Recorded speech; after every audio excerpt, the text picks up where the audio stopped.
Bueno, bienvenidos, bienvenidas a una nueva entrevista de Tell Me More About You. Y hoy contamos aquí con Cristina Rufo. Bienvenida, Cristina. Muchas gracias.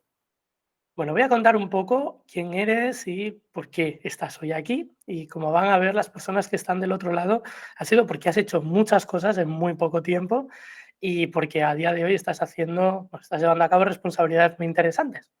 Básicamente, entre el año 2013 y el 2018, Cristina estudió un doble grado en Economía y Relaciones Internacionales en la Universidad Rey Juan Carlos. Además, durante ese tiempo también aprovechó el tiempo porque estuvo durante 3 meses de prácticas como asistente administrativa en el Consulado de España en Nueva York. Al terminar sus carreras, que son 2, estuvo durante 6 meses participando en las becas Schuman en el Parlamento Europeo. En septiembre de 2020 decidió empezar un máster de estudios europeos en política y administración pública en la Universidad de Maastricht.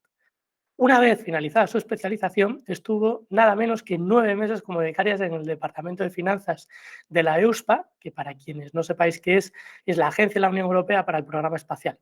Actualmente sigue allí en la EUSPA como contable de apoyo a proyectos en el mismo departamento en la sede de Praga, como no podía ser de otra forma. Bueno, una vez más, bienvenida Cristina a Tell Me More About You. Muchas gracias. Joder, menuda introducción, me ha gustado, me ha gustado. Bueno, te la has currado tú a lo largo de los años, no nos la hemos inventado. Bueno, como puedes ver tú y como puedes ver todas las personas, como pueden ver todas las personas que están del otro lado, tienes una biografía extremadamente ligada al fenómeno de la Unión Europea.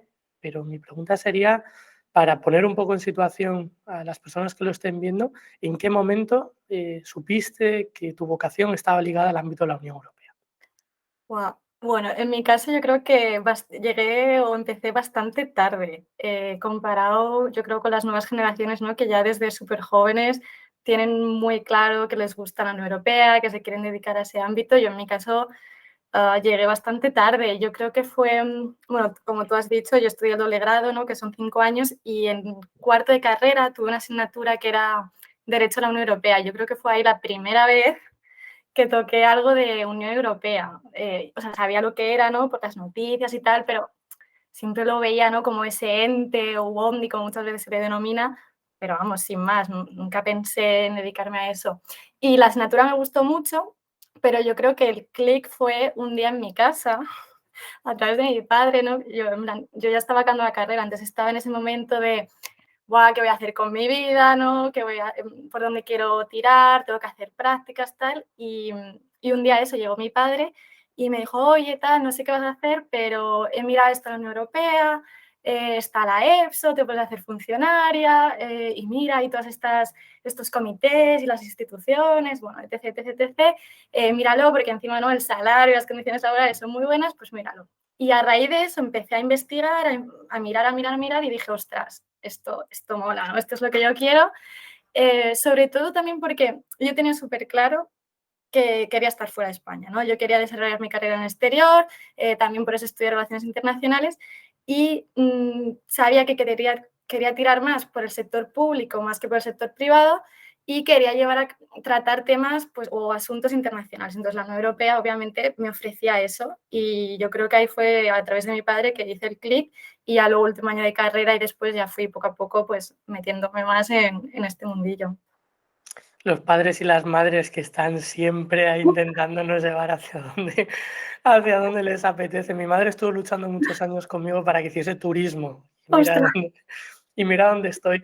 En todo caso, sí que me gustaría decir una cosa para las personas que están del otro lado y que sientan que ya van ganando cierta edad, que piensen que en el ámbito de la Unión Europea no es necesario tener una vocación temprana, ni muchísimo menos. Yo, de hecho, recuerdo que empecé a interesarme mucho más con la Unión Europea cuando empecé mi tesis doctoral en Derecho Administrativo, y lo estaba intentando hacer desde una perspectiva europea, y entonces empecé a conocer mucho más sobre Unión Europea, hice un máster en Unión Europea y estoy hablando de, pues con 23, 24 años quizá, que empecé a tomar un poco más conciencia de lo que era la Unión Europea. Y hay gente, hay candidatos nuestros, de hecho, que preparan las oposiciones con más de 50 años sin ningún tipo de problema. O sea, que nadie piense que esto de las prácticas son solo para gente que acaba de terminar la carrera. O sea, aquí cabe un poco de todo. Y bueno, de hecho, Cristina, tú empezaste súper joven, o sea, tampoco tampoco podemos decir que empezaste tarde, que va. Ya, no, yo Pero empecé joven, eso es verdad, pero sí que es verdad, tienes toda la razón. O sea, es más, yo en el Parlamento y aquí ahora en la agencia hay becarios de más de 30 años o gente incluso que empezó, no tiró por un ámbito y luego ha querido cambiar totalmente de ámbito laboral y tiró por Unión Europea y empezó con las prácticas, o sea que bienvenido todo el mundo, o sea, no hay límite de edad ni nada. pues sí, de hecho a día de hoy estaba hablando el otro día con una persona de Bruselas que trabaja en el ámbito, bueno, las personas que suelen corregir las Blue Book suelen ser personas que trabajan en las propias instituciones, que ya tienen un cierto tiempo pues, de experiencia trabajando en las instituciones, aunque hay un poco de todo. Y me decía que hay mucha gente que se está presentando con una media de edad más alta y que de hecho hay muchos becarios a día de hoy que bastantes que superan los 30 años, algo que no ocurría hasta hace relativamente poco. Así que aquí que no se desmotive nadie, que hay siempre tiempo para poder contar con una experiencia así. Bueno, Cristina, hay un ámbito en el que me gustaría mucho preguntarte por curiosidad y porque seguro que haya gente que le puede resultar muy atractivo. Antes dije que habías estado 3 meses como asistente administrativo en la Embajada de España en Nueva York. Me gustaría que nos contases un poco cómo una persona se puede ir a trabajar a Nueva York durante un tiempo, porque supongo que esto además sería en verano, ¿no? Sí, sí. Pues la verdad es que surgió, o sea, de una forma súper inesperada. Yo creo que como todo en esta vida, estaba en cuarto de carrera y estaba buscando las prácticas estas que tienes que hacer obligatorias para acabar la carrera y tal. Y yo creo que fue a través de la universidad, ¿no? Que nos informaron, ¿no? De que había la posibilidad de hacer estas prácticas y luego creo que a través también de la página web del Ministerio, ¿no? De Asuntos Exteriores, y me puse a investigar y dije, ostras, esto está guay, ¿no? Es una oportunidad muy chula. Y nada, apliqué, creo que en ese momento, no sé ahora, podías elegir 5 destinos y obviamente uno de los que yo elegí fue Nueva York. Y nada, apliqué, pero pensando rollo, bueno, pues qué bonito sería, ¿no? Trabajar y vivir en Nueva York durante 3 meses. Y apliqué y me olvidé por completo, ¿no? No porque no pensase que no tenía posibilidades por tema de perfil o currículum, sino porque pensé, ostras, esto es a nivel de España. Hay a lo mejor 2, 3 plazas para Nueva York. Y claro, en mi cabeza a mí esto me parecía la mejor oportunidad del universo. Entonces yo decía, todo el mundo va a querer aplicar, va a ser imposible. Y lo eché tal y me olvidé. Y al par de meses fue cuando ya no recibí el maravilloso correo diciendo que estaba admitida. Y ahí me fui. Y vamos, una de mis mejores experiencias, desde luego. Y además, luego también fue mi primera experiencia fuera, que yo creo que eso, pues no sé, nunca se olvida, ¿no? Tal cual. Y seguro, vamos, fue una experiencia disruptiva totalmente, ya no solo a nivel profesional, sino también, sobre todo, a nivel personal. ¿Y estas prácticas, dónde la pueden encontrar las personas que nos están escuchando? Pues si no ha cambiado mucho la cosa, yo creo que a través del Ministerio de Asuntos Exteriores, ahí yo creo que viene toda la información. También creo que también, porque al final son convenios que tienen las universidades, ¿no? Con el ministerio. Si no es en el ministerio, si no es a través de los convenios que tenga cada universidad, también tú de forma independiente, mirando las embajadas y los consulados que a ti te interesen, también puedes contactar con ellos directamente.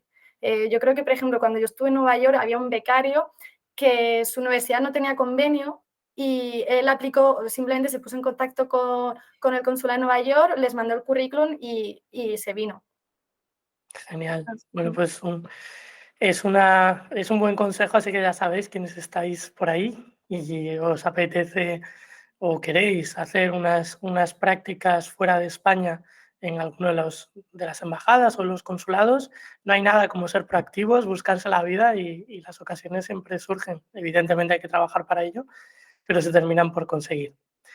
Bueno, Cris, y me decías que después de terminar tu doble grado, te fuiste a hacer las prácticas al Parlamento. ¿Cómo fue este momento, esta transición? ¿Cómo lo hiciste? a ver, pues fue un proceso largo, la verdad. Yo creo que, o sea, acabé la carrera, ¿no? Y nada más acabar, yo empecé con la EPSO, empecé a preparar la EPSO y empecé a aplicar como una loca a todas las instituciones, tal. Y mientras aplicaba, también me formé mucho. O sea, quiero decir, creo que en ese momento también me hice el curso de la Unión Europea en la Escuela Diplomática, que lo recomiendo 100%, es un curso maravilloso. Me hice otros cursos también, seguí con el inglés. Pero bueno, a lo que se refiere a las prácticas, a la aplicación y tal, pues yo era muy friki, entonces lo que hice fue que a lo mejor, yo qué sé, la gente que no esté viendo les sirve como consejo. Yo lo que hice fue hacerme con una especie de calendario, básicamente. A ver, porque cada institución, ¿no?, y agencia tiene sus propios periodos, ¿no?, de prácticas y de aplicación y tal. Entonces, yo me hice como un calendario con todo, yo sé, con el Parlamento, Comisión, Consejo, las agencias donde yo quería aplicar, cuando se abría el proceso, cuándo era el periodo de prácticas y, digamos, lo que me pedían a la hora de aplicar, ¿no? Porque muchas veces simplemente con el Europass y la carta de motivación es suficiente, pero para otras aplicaciones también te piden, yo qué sé, pues ya directamente mandar los diplomas de la carrera, el título de inglés y todas estas cosas. Entonces, yo me iba preparando todo y en el momento que se abría la aplicación, pum, aplicaba. Y yo creo que en el Parlamento, pues yo creo que estuve casi un año aplicando y la vez que me cogieron, pues yo ya no me acuerdo muy bien, pero bueno, apliqué y entonces cuando tú aplicas entras como una especie de, es como una página web donde te viene todo, ¿no? En plan, todas las direcciones generales, los comités, no solo en Bruselas, sino también en Estrasburgo, en Luxemburgo, si no me equivoco, también en Barcelona, que hay una delegación. Y si no recuerdo mal, creo que podías filtrar, porque son 500.000 hojas, ¿no?, con todo, y puedes ir filtrando. Y yo es lo que hice, fui filtrando, ¿no?, al final por perfil, por mis intereses. Y no sé ahora, pero en su momento creo que solo podías aplicar a tres comités o tres posiciones en concreto. Y yo, bueno, al final también un poco como estrategia, que a lo mejor a la gente le sirve esto, podías ver también la gente que ya había aplicado. Entonces, por ejemplo, me pasó una vez, ¿no?, que estaba entre dos posiciones, que a lo mejor por intereses y por perfil y tal, los dos me gustaban, y no me decidía. Entonces, el filtro final que hice fue ver cuánta gente había aplicado en una y en otra, un poco también a nivel de estrategia, ¿no? De, bueno, pues si aplico aquí, a lo mejor tengo más posibilidades, tal. Pero al final todas estas aplicaciones y estos procesos hay que tener en cuenta que, vale, sí hay muchos comités, hay muchas instituciones, pero también hay mucha gente que aplica y hay muy pocas becas realmente. Entonces también yo creo, obviamente hay que trabajar duro, hay que tener un buen perfil, hay que aplicar, obviamente, pero también yo creo que hay que ser también llevar un poco estrategia, ¿no?, en el buen sentido. Y gastar todas las balas que tengas de la mejor forma posible, ¿no? Tal cual. Ya no es solo el tiempo que le dedicas a la motivación, sino también tener muy claro exactamente a dónde quieres ir. De hecho, puedo compartir por aquí que una de las próximas entrevistas que vamos a sacar, bueno, no sé muy bien cómo se va a establecer esta prioridad, pero una de ellas va a ser también sobre las prácticas Schumann y justamente una persona, Ángel Rezuelo, que ha hecho las prácticas en la oficina del Parlamento Europeo en Madrid. Por lo tanto, hay muchísimas opciones de oficinas en delegación, como has dicho, Luxemburgo, Estrasburgo y Bruselas. Evidentemente, la mayor parte va o a Bruselas o a Estrasburgo, porque son las sedes operativas donde suele haber más movimiento, pero desde luego aquí la estrategia también de ver, intentar saber cuáles son las más demandadas, cuáles son a lo mejor las que menos, también a efectos ya no solo operativos, sino también de propio desarrollo tipo DGs de Parlamento, unidades concretas, en fin, que esto requiere un trabajo de fondo que me consta, Chris, que tú llevaste a cabo.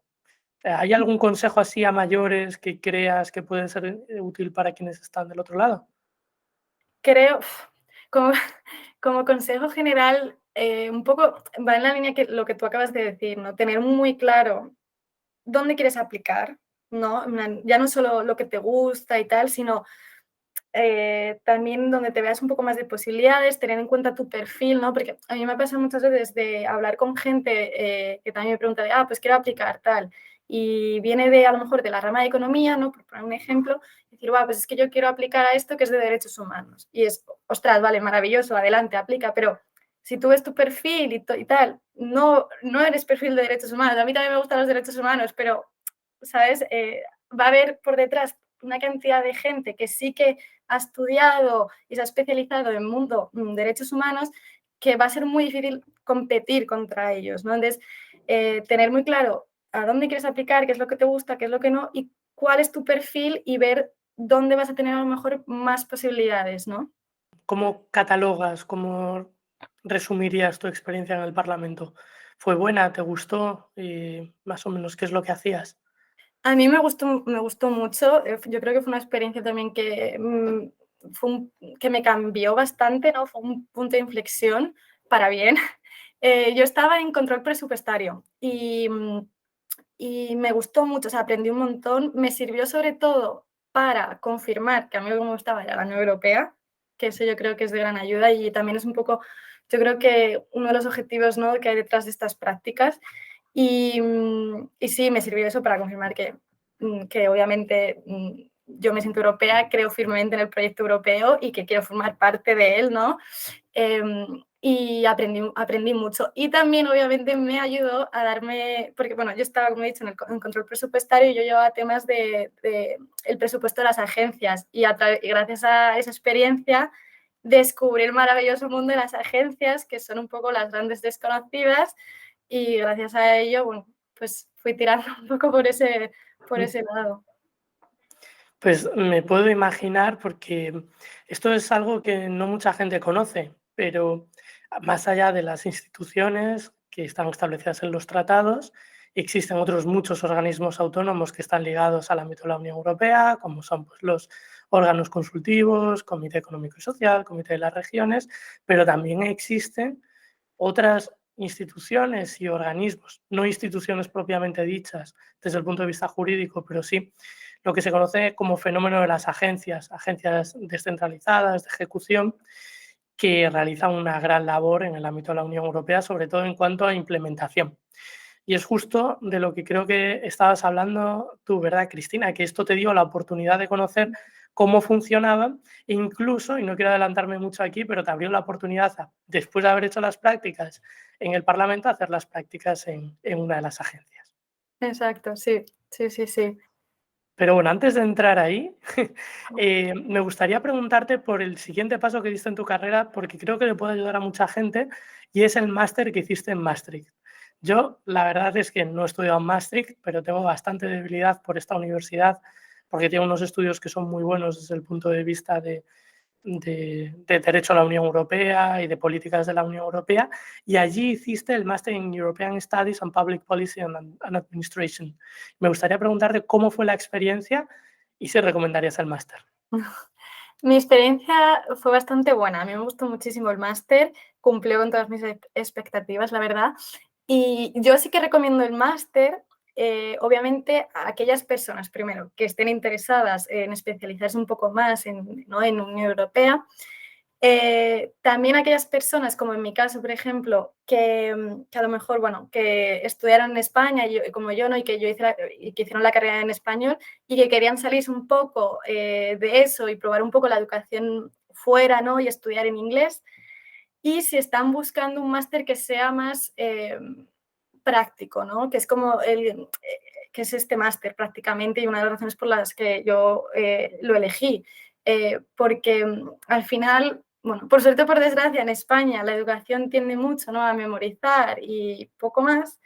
Y aquí en Maastricht, por ejemplo, no es así, ¿no? En el máster, básicamente, o sea, yo leía un montón, vas a leer artículos y libros muy buenos, un material muy bueno, y luego es debatir toda esa parte práctica y hacer preguntas y escuchar diferentes opiniones y saber defender tu postura y escribir, ¿no? Saber escribir más, bueno, en inglés, a un nivel más académico, y que es justo lo que yo estaba buscando. Entonces, aquellas personas eso que quieran especializarse más en Unión Europea, que quieran estudiar en inglés, irse fuera y que busquen más esa parte más práctica, obviamente ese máster, vamos, recomiendo el máster 100%. Francamente, para mí es una de las mejores. A ver, yo también debo reconocer, por si alguien todavía no se había dado cuenta, soy un Eurofreak del copón, y además me encanta el derecho administrativo europeo, que vamos, debo ser un gran avirraris bueno, un poco más o menos como tú, que dices que te lo pasaste pipa en el Parlamento Europeo haciendo control presupuestario.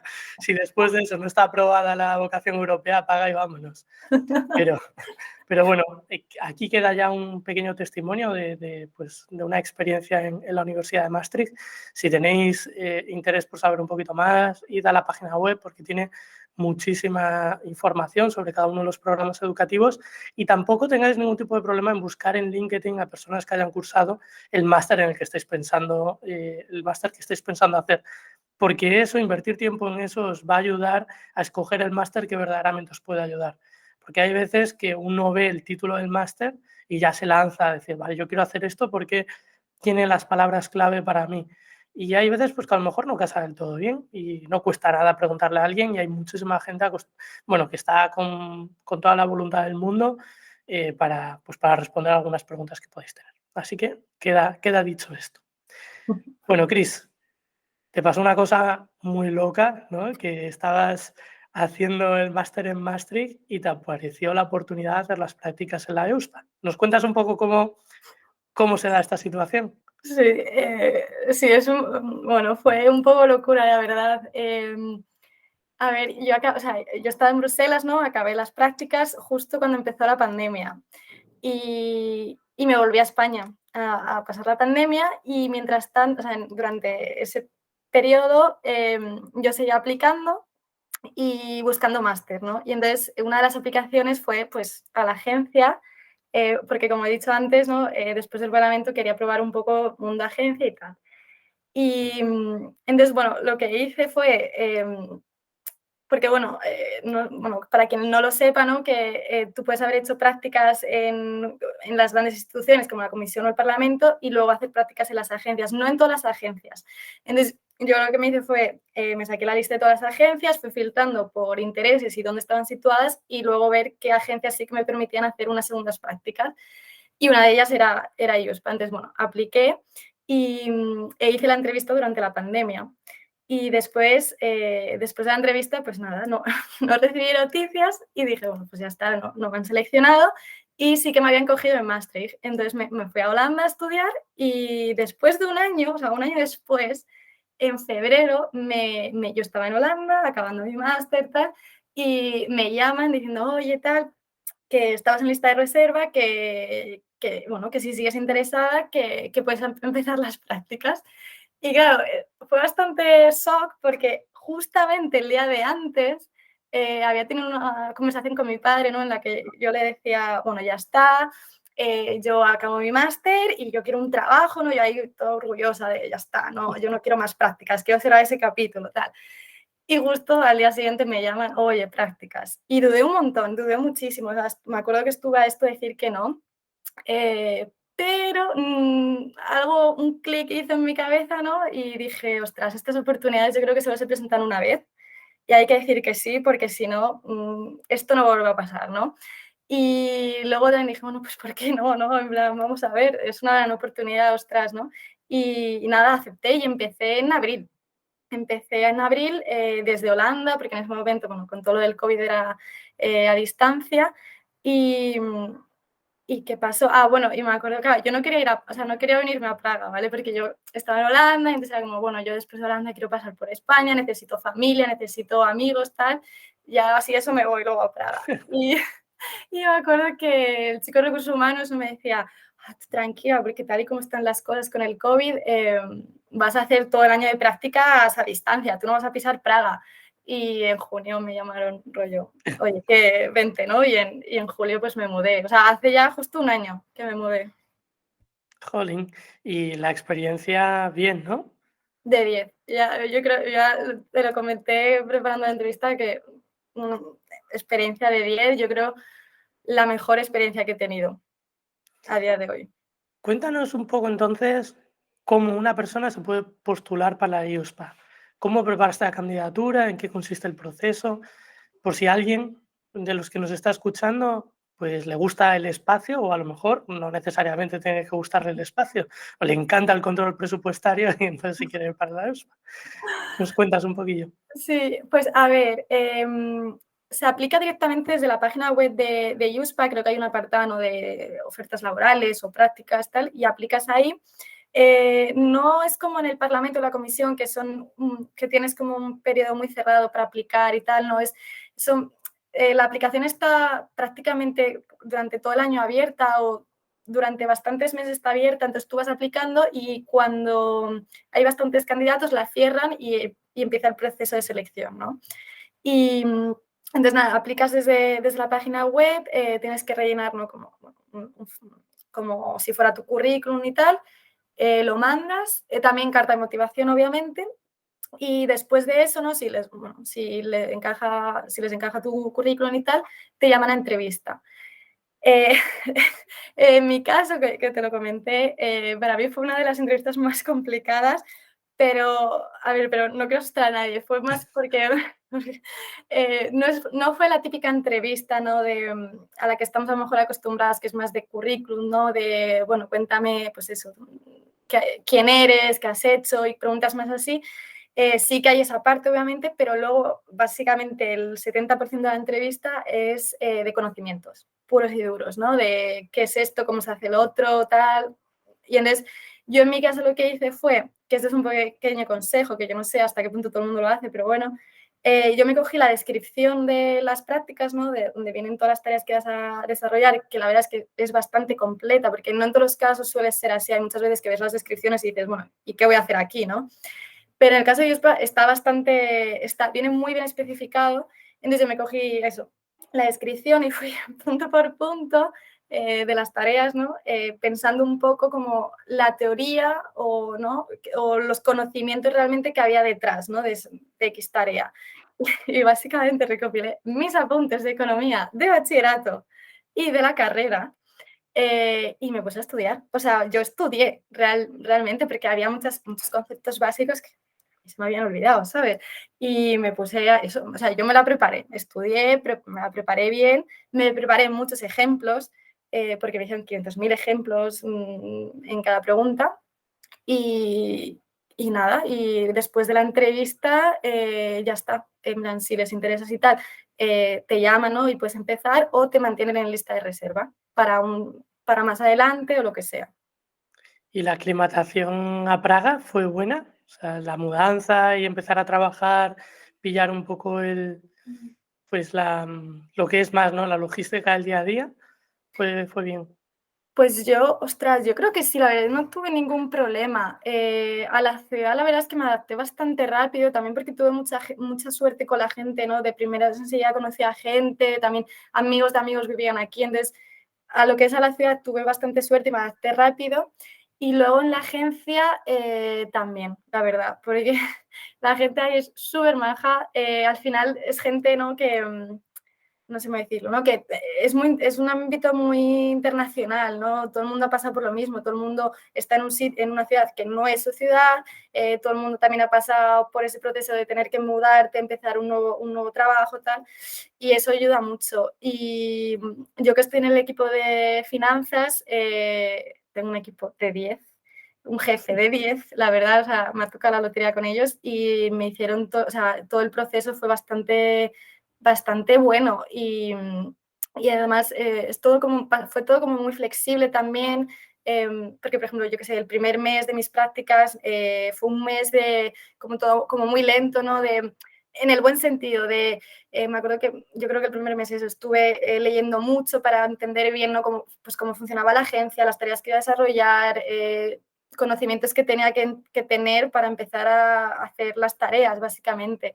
Y fue todo bastante bien, la verdad. O sea, ninguna queja en ese sentido. Bueno, y no solo bien para ti, sino también bien para la propia agencia, porque tras las prácticas te has quedado trabajando en la IUSPA. Y no sé si quieres contarnos cómo es un día tuyo en la IUSPA, qué es lo que sueles hacer, qué es lo que más te gusta de la agencia, este tipo de cosas. Pues, a ver, a mí lo que más me gusta de la agencia es, a ver, al final es una agencia muy chiquitita, yo creo que no llegamos ni a 200 trabajadores. Entonces, al final es muy familiar, ¿no? Entonces, está guay porque tú llegas a la oficina, ves a la gente, ya prácticamente conoces a todo el mundo, te suenan las caras, vas a la cafetería y está ahí la gente tomándose un café y hablas y no sé qué. siempre hay, luego tenemos también a mucha gente visitando la agencia de otras partes, ¿no? Entonces, siempre hay como mucho movimiento y, y nada, y bueno, y luego al final lo que es el trabajo en sí, bueno, pues un trabajo de oficina, ¿no? Un día normal, la verdad, pero lo que es el ambiente está muy guay, está muy guay. ¿Te recomiendas totalmente a aquellas personas que tengan un cierto interés por el programa espacial o simplemente por vivir en Praga y tengan vocación europea, en echarle un vistazo a qué hace la IUSPA y postularse, ¿no? Sí, totalmente. Sí, sí. Es más, lo que tú has dicho, si estáis muy interesados en tema espacio, el programa espacial, obviamente esta es vuestra agencia. No tiene por qué apasionaros el espacio. Yo, por ejemplo, no tengo, digamos, no tenía ningún interés o no me iba la vida en ello, ¿no? En saber el espacio en sí, ¿no? Obviamente sí que creo en los valores y las tareas que desarrolla, digamos, la agencia, obviamente sí, pero vamos, mm, no, ya te digo, no tengo una pasión por el espacio y estoy en la agencia y no tienes por qué tenerlo, ¿no? Eh, Totalmente, vamos, o sea, en todos lados no son necesarios perfiles técnicos mm, de ese campo porque necesitan perfiles de lo más variado, desde recursos humanos, comunicación, control presupuestario y otras muchas cosas más que son transversales a cualquier tipo de agencia o organismo de la Unión Europea. O sea, que nada, que no os eche para atrás eso. Por otra parte, Cristina, ya aprovecho que tengo por aquí, disculpa que me esté extendiendo mucho en la entrevista, pero tengo mucho interés por saber si hay mucha diferencia, al menos en tu opinión, entre haber hecho las prácticas en el Parlamento Europeo y hacerlas en la agencia. A ver, desde mi punto de vista sí que veo grandes diferencias. Al final yo creo, o sea, para la gente que vaya a aplicar, ¿no? Y tenga dudas de dónde aplicar, si al Parlamento, Comisión o las agencias y tal, al final depende mucho de tus intereses y yo creo que también de tu personalidad, ¿no? Entonces, si eres una persona, por ejemplo, más a lo mejor extrovertida, que quiere estar más en el meollo de la cuestión, ¿no? Y saber de primera mano qué está pasando en Europa y ah, trabaja bien dentro de una jerarquía bastante marcada, obviamente el Parlamento es tu sitio, ¿no?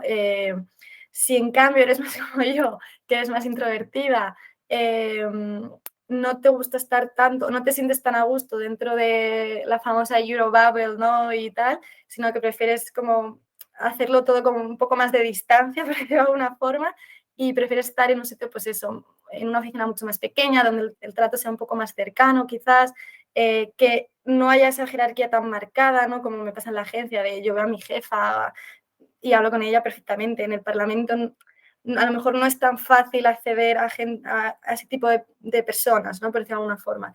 Entonces, lo he dicho, si eres más del otro lado, pues la agencia, desde luego, te va a encantar. Luego también creo, al menos por las experiencias que yo he tenido, en la agencia, por ejemplo, tenemos que tener en cuenta que son organismos muy especializados, ¿no? Que se especializan en un ámbito muy concreto. Entonces, al final, la gente que te vas a encontrar ahí es gente de con una experiencia y un perfil muy específico y que son muy buenos en ese campo. Entonces, creo que a nivel de conocimientos, ¿no? A lo mejor pueden llegar a ser mejores o puedes sacarle más provecho en la agencia, ¿no? Y encima, si el contacto, ¿no? Y las relaciones son más estrechas, pues va a ser mucho más fácil. Y también lo bueno de Yuspa, por ejemplo, es que muchos de los trabajadores, como le pasa a mi jefe, por ejemplo, han sido antes becarios. Entonces, esa transmisión de conocimientos es muchísimo más fácil, ¿no? En cambio, en el Parlamento, al final, tú haces las prácticas, no hay esas posibilidades de quedarse. Al final, también el Parlamento hay, que eso también está guay, yo creo que es un plus también, hay perfiles muy variados, no te puedes, como a mí me pasó de estar en control presupuestario y a lo mejor mi supervisor era alguien que venía de derecho, que está guay porque, oye, te da otra perspectiva, ¿no? Entonces, simplemente, o sea, no estoy diciendo ni que una sea mejor que la otra, porque no, son simplemente experiencias totalmente distintas. Entonces, yo creo que simplemente tener un poco en cuenta cuáles son tus intereses y también un poco tu personalidad, ¿no? En qué ámbito te sientes tú más a gusto. Bueno, voy a hacer aquí un paralelismo un poco fútil, ¿no? En el sentido que al final la propia Unión Europea es un universo en sí mismo en el que hay tantas instituciones, tantos organismos, tantas agencias. Dentro de cada organismo hay galaxias diferentes, como por ejemplo en la Comisión Europea tienes mogollón de DGs, en el Parlamento Europeo también. Después tienes unidades dentro de cada DG que funcionan de formas determinadas y después tienes a tantas personas tan diferentes que evidentemente siempre te vas a encontrar, independientemente de la agencia, de la institución, con personas con las que puedas tener un mayor feeling, que a lo mejor pues y ocurre así, hay gente que tiene experiencias fantásticas en el Parlamento y que las personas que gestionan esas determinadas unidades pues son pues, más inclusivos y se generan unos vínculos muy interesantes, como a lo mejor los que tú puedes estar teniendo en USPA, y hay otras veces en las que no tanto, pero me ha parecido muy interesante esta distinción que has hecho entre una institución tan grande, que eso es, vamos, es casi un hormiguero de gente. Uno, uno va al Parlamento, ya sea en Bruselas o ya sea en Estrasburgo, y ves allí saliendo gente y entrando, la dinámica es totalmente diferente como la que puede tener, pues eso, la EUSPA, o como la puede tener la EFSA, o como la que puede tener la Agencia Europea de Seguridad Marítima, por poner un caso. O sea que te agradezco mucho que hayas hecho esa diferenciación. Bueno, Chris, ya prometo no extenderme mucho más, pero sí que necesito acabar esta entrevista haciendo una pregunta que me gusta hacer a todas las personas que paséis por Tell Me More About You. Y es, por un lado, ¿cuál es el mejor consejo que te han dado, que tú consideras que te han dado, en cualquier tipo de ámbito, ya sea profesional, ya sea que te haya dado tu padre o que te haya dado cualquier otra persona? ¿Y qué consejo te gustaría compartir con aquellas personas que nos están escuchando? A ver, yo creo que el mejor consejo que me han dado, bueno, que no sé si es un consejo como tal, pero bueno, yo diría que, ¿cómo decirlo? El creer más en uno mismo, ¿no? Muchas veces yo creo que, pero más en el sentido de olvidarnos un poco de los demás y no compararnos tanto con los demás, que cada uno lleva, ¿no? Tiene su vida y su camino y sus circunstancias, nosotros tenemos las nuestras, entonces muchas veces hay que centrarse más en nosotros mismos y tomar nuestras propias decisiones sin importar tanto los demás, ¿no? Y tener en cuenta que muchas veces ¿no? Tú tomas una decisión para ti pensando que es lo mejor para ti y no tiene por qué ser lo mejor para los demás, ¿no? Y no tienen por qué tampoco entenderlo. Y lo importante es que tú estés seguro, ¿no? De que esa decisión es buena para ti y adelante con ello, ¿no? Entonces eso, y no dejarnos influenciar tanto por los demás, que cada uno tiene su camino. Y como consejo yo diría pues un poco lo que yo me he ido aplicando toda mi vida, básicamente. Sobre todo a esa gente que ahora no, que va a empezar a aplicar o está en proceso de aplicación y tal, o con la EPSO y tal, yo les diría que paciencia, mucha paciencia. Hay que tener en cuenta que son procesos que son muy largos, que apliques, a lo mejor te dicen que no y tal. Paciencia, hay que insistir porque llegará, o sea, si no es ahora, llegará después, pero llegará. No hay que dejar de insistir y estar preparados también, pero en el buen sentido de que hay que estar preparados para recibir 500.000 noes, pero como algo positivo, ¿no? Porque después de esos 500.000 noes vendrá ese sí, y ese sí vale por 1.000, ¿no? Entonces, simplemente eso, paciencia, a currar, insistir, seguir formándoos, obviamente, y nada, insistir que llegará, que todo llega, de verdad, tarde o temprano llega, y si no es X será Y, e Y es también maravilloso, así que... Francamente, desde mi punto de vista, si me lo permites, creo que el primer consejo casa perfectamente con el segundo, en el sentido en el que somos nosotros al final los que vamos construyendo, en cierto modo, nuestra suerte. Nuestra suerte siempre tiende a ser, en cierto modo, desconocida para las personas que están lejos, ¿no? Y que no nos conocen en nuestro día a día. A mí me pasa mogollón, que dicen, jolín, qué bien, Carlos, que todo lo que estáis haciendo con Jepso, con todos los candidatos, qué bien están, se van posicionando, no sé qué, joder, qué bien os va, estupendo. Y muchas veces la gente no sabe qué es lo que, las complicaciones que todos tenemos en nuestro día a día y que, pues, por ejemplo, por poner un caso, sábados y domingos trabajando, muchos, muchísimos. Muchas veces intentas hacer cosas, no salen. y no pasa nada, la vida sigue y lo importante es seguir intentándolo y hacer las cosas, porque cuando estás en esa dinámica de ir haciendo cosas, de esforzándote, dar siempre la mejor versión de ti, necesariamente a una persona honesta y que hace las cosas bien le van a salir bien las cosas. Y yo estoy convencido que las personas que están del otro lado son todas personas súper honestas y súper trabajadoras y que van a tomar mucha nota de todo lo que estás diciendo, Chris. Y esto todo sin olvidarnos de que muchas veces, como dices, está bien tener los consejos de los demás, es Ujú. importante tenerlos, pero también está muy bien no hipotecar nuestras decisiones en base a lo que quieran hacer los demás. Total. Así que nada, Chris, de verdad ha sido un placer tener esta entrevista contigo, una maravilla tenerte por aquí, contarnos todo lo que nos has contado y terminar así de bien, que yo creo que son cosas que dan para pensar bastante. Muchas gracias, Juan, muchas gracias. Bueno, y los demás nos vemos muy pronto por aquí en otra entrevista de Tell Me More About You. Y bueno, y Chris, también seguimos en contacto. ¿Vale? Un abrazo. Hasta luego.